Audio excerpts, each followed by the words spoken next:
"This is a story about you," said the man on the radio, "and you were pleased, because you always wanted to hear about yourself on the radio. Welcome to Night Vale."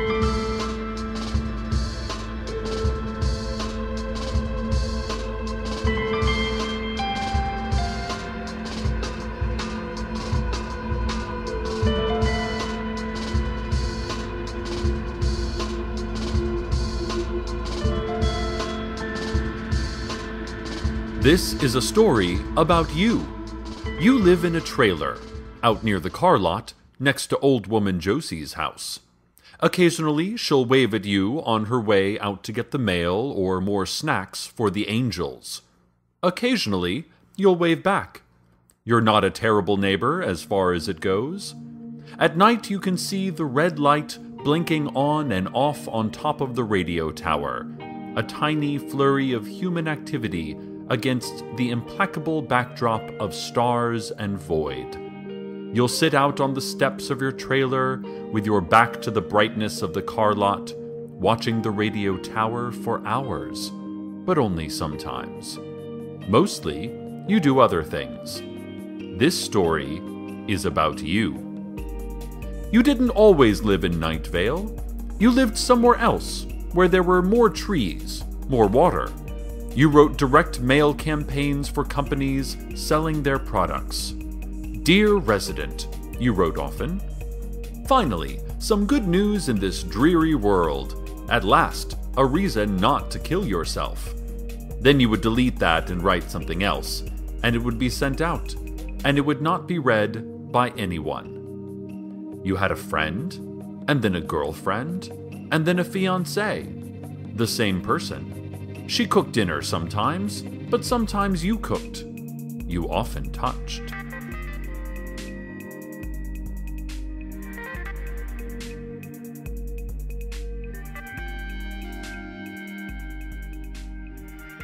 One day you were walking from the glass box of your office to your old Ford Probe, and a vision came to you.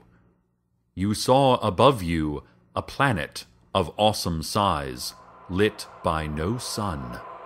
An invisible titan, all thick black forests and jagged mountains and deep, turbulent oceans. It was so far away, so desolate, and so impossibly, terrifyingly dark. And that day, you did not go home. You drove instead. You drove a long time, and eventually you ended up in Night Vale. And you stopped driving. You have been haunted ever since by how easy it was to walk away from your life, and how few the repercussions were. You never heard from your fiancé or your job again. They never looked for you, which doesn't seem likely, or maybe it's that in Night Vale you cannot be found. The complete freedom, the lack of consequence. It terrifies you.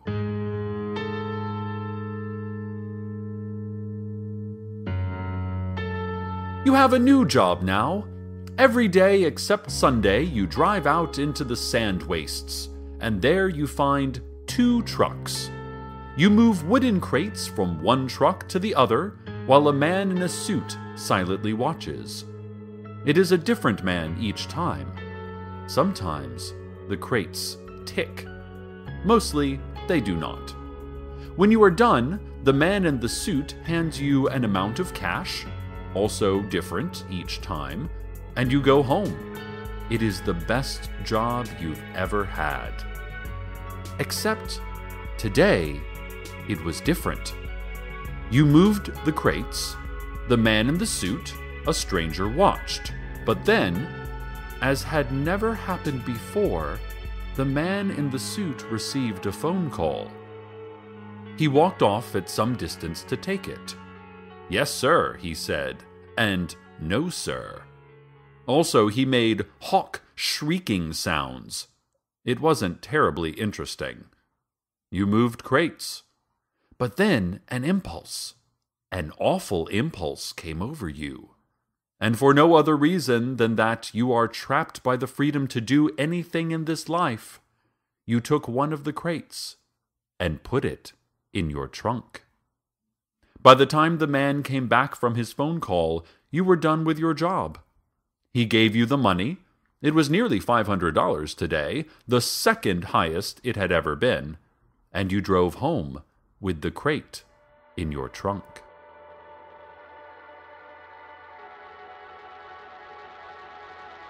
When you got home, you took the crate into your trailer and left it in the kitchen. The crate did not make a ticking sound. It made no sound at all. Nothing made a sound except you, breathing in and breathing out. You cooked dinner. You always cook dinner. The red light on the tower blinked on and off in your peripheral vision, a message that was there and then wasn't, and that you could never quite read. You wondered how long it would take them to miss the crate. You did not wonder who they were. Some mysteries aren't questions to be answered, but just a kind of opaque fact, a thing which exists to be not known. Which brings us to now, to this story about you. You are listening to the radio. The announcer is talking about you. And then you hear something else, a guttural howl out of the desert distance, and you know that the crate's absence has been discovered. The crate. Well, it sits. That's all. On the kitchen floor. That's all. It's warm, warmer than the air around it. It smells sharp and earthy, like freshly ground cinnamon. And when you put your ear against the rough, warm wood, you hear a soft humming, an indistinct melody. It does not appear to be difficult to open. All you would need to do is remove a few nails. You do not open it. You decide, instead, to go to the Moonlight All-Night Diner and have a slice of pie. The wind is hot, like always, and smells like honey and mud. Night is your favorite time. Daylight brings only a chain of visual sensations, none of which cohere into meaning for you anymore. Life has become out of focus, free of consequence. As you drive, you turn off the headlights for a moment. In that moment, you feel again, above you, not even far away now, that planet of awesome size lit by no sun. An invisible titan, all thick black forests and jagged mountains and deep turbulent oceans. You see nothing but the faint moonlight on your dashboard, but you know the planet is out there, yawning in the unseen spaces. The moment passes. You turn your headlights back on, and all you see is a road. Just asphalt. Just that. And you pass a man waving semaphore flags, indicating that the speed limit for this stretch is 45. The moonlight all night is radiant green, a slab of mint light in the warm darkness. You squint when you see it, like it hurts your eyes, but it does not hurt your eyes. You park near the front door. A man rolls by on the ground, his eyes bleary and sightless, whispering the word mudwomb over and over. But you don't have the money to tip him, so you go inside. You order a slice of strawberry pie, and the waitress indicates through words and movements that it will be brought to you presently. The radio speaks soothingly to you from staticky speakers set into a foam tile ceiling. It is telling a story about you, your story, at last.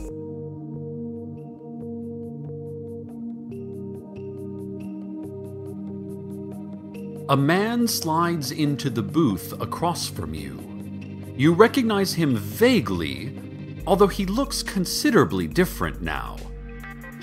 It is that man who appeared to be of Slavic origin, but who dressed in an absurd caricature of an Indian chief and called himself the Apache Tracker. Except now, it's difficult for you to miss. He has actually transformed into a Native American. You wonder if the pie will get there soon. The Apache Tracker smells of potting soil and sweat. He leans across the table and touches your hand lightly. You do not pull the hand away, because you know that there will be no consequence for any of this. Vivos post nostie, he says. Oni idiot. You nod. He taps the table. Then, bringing his thick eyebrows together and pursing his lips, he leans down and taps the ground. You nod again. I think my pie is here now, you say unnecessarily, as the pie is quite visibly placed in front of you. You did not order invisible pie. You hate invisible pie. He looks at the pie for a long time, and then lets his breath hiss out slowly through his nose. Oni pridyut snizu, pirogi nipom ogut. He leaves. What an asshole that guy is.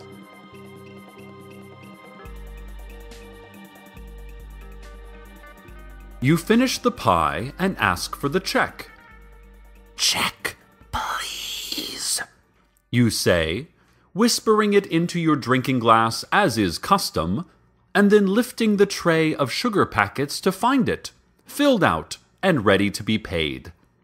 You drop a few dollars onto the check, place it back under the sugars, wait for the sound of swallowing, and leave the diner.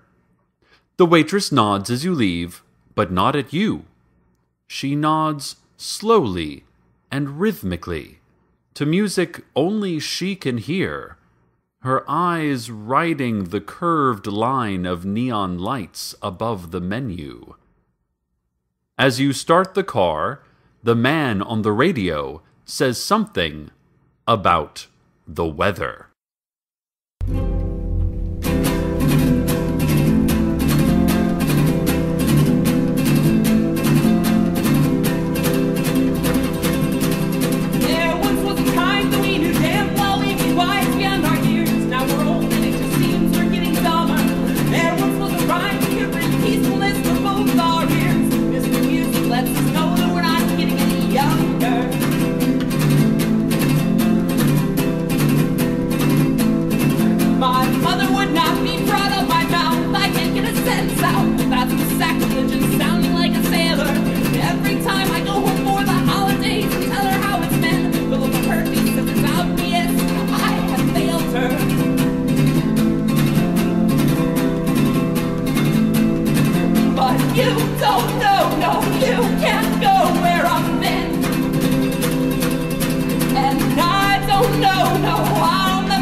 The crate is in your kitchen, where you left it, and you get down on your knees to embrace it more fully.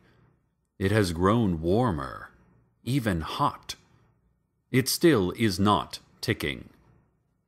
It had taken you no time to get back home. Now that you think about it, were there any other cars on the road? Where did all the cars go? The man with the semaphore flags explaining the speed limit, he wasn't there either. Your heart pounds. Without allowing another stray thought to wander through your mind and delay you, you grab the crate and throw it in your trunk.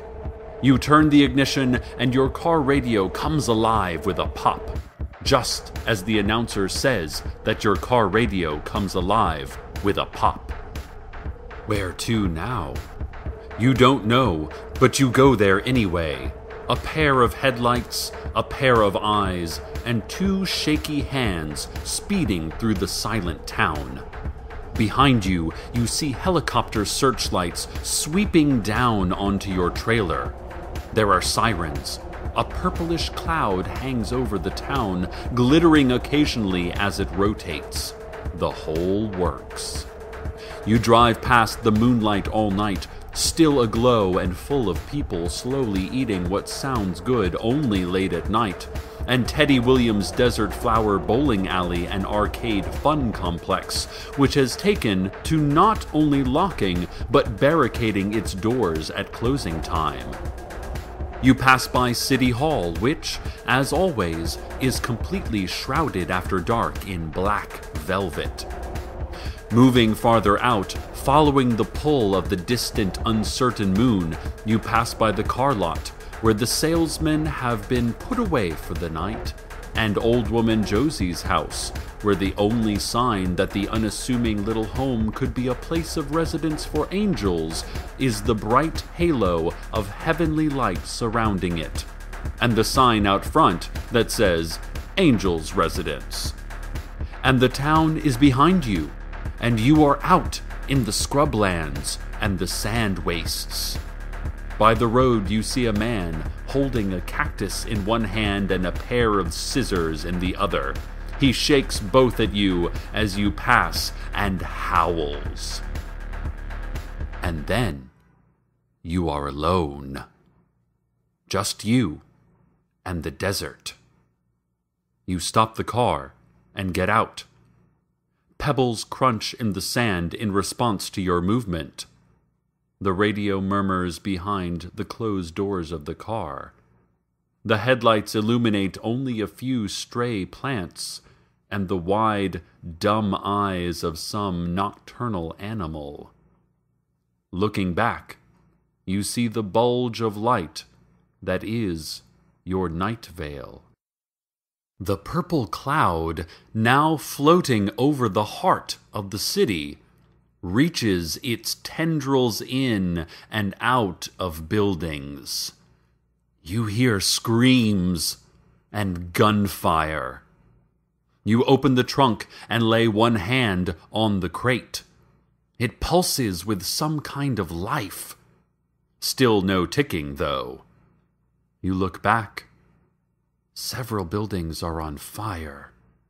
Crowds of people are floating in the air, held aloft by beams of light, and struggling feebly against power they cannot begin to understand.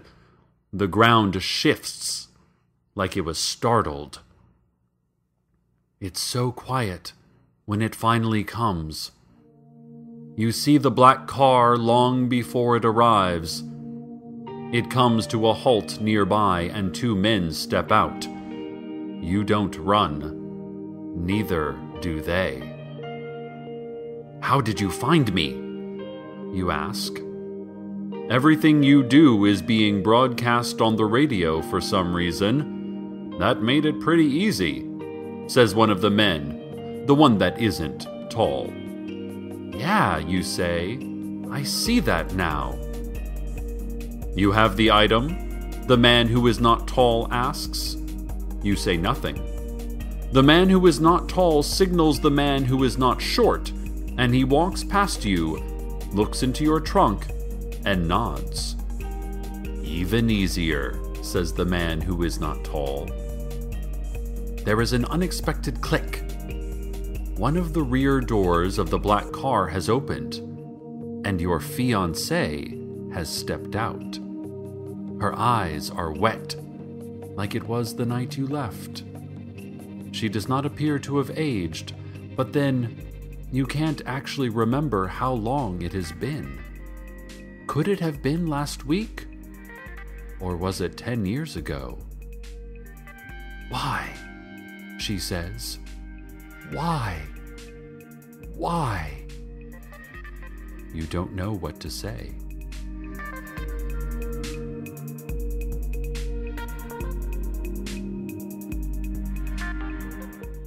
The man who is not short steps up to you, puts a knife against your throat.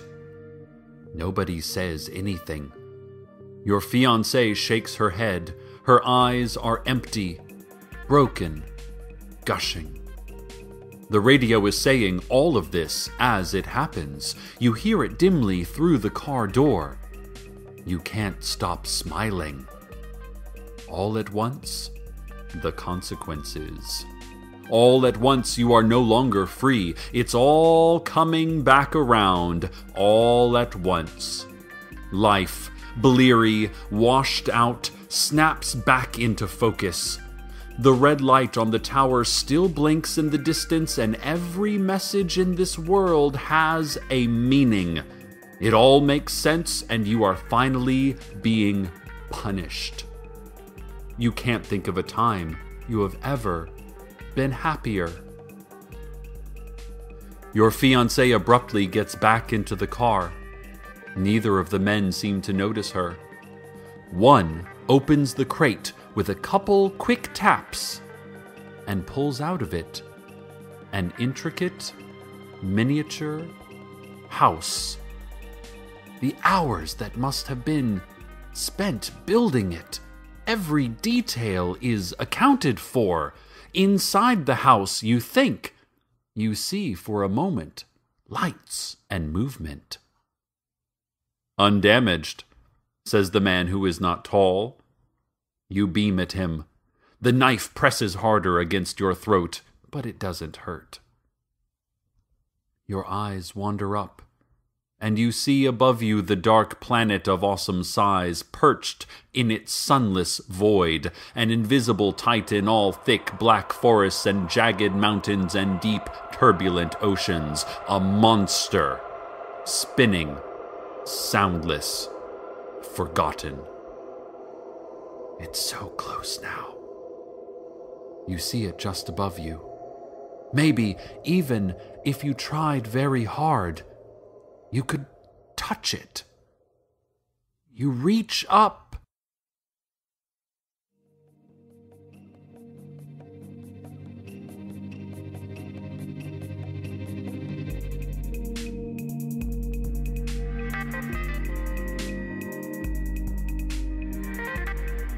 This has been your story. The radio moves on to other things. News, traffic, political opinions, and corrections to political opinions. But there was time, one day, one single day, in which it was only one story. A story about you. And you were pleased because you always wanted to hear about yourself on the radio.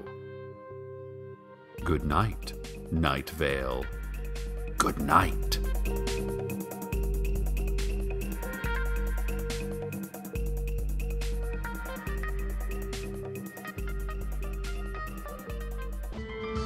Welcome to Night Vale is a production of Commonplace Books. It is written by Joseph Fink and Jeffrey Craner and produced by Joseph Fink. The voice of Night Vale is Cecil Baldwin. Original music by Disparition. All of it can be downloaded for free at disparition.info. Russian translation by Daniel Mirsky. Spasiba, Daniel. This episode's weather was You Don't Know by Mount Moon. Find out more at mountmoon.bandcamp.com. Want to have your music featured in the weather section? Want to contribute your talent to the show? Just want to say hi? Email us at nightvale@commonplacebooks.com or follow us on Twitter at Nightvale Radio. Check out commonplacebooks.com for more information on this show, as well as our books on the unused story ideas of H.P. Lovecraft and what it means to be a grown-up. Today's proverb: I'd never join a Pen 15 club that would allow a person like me to become a member.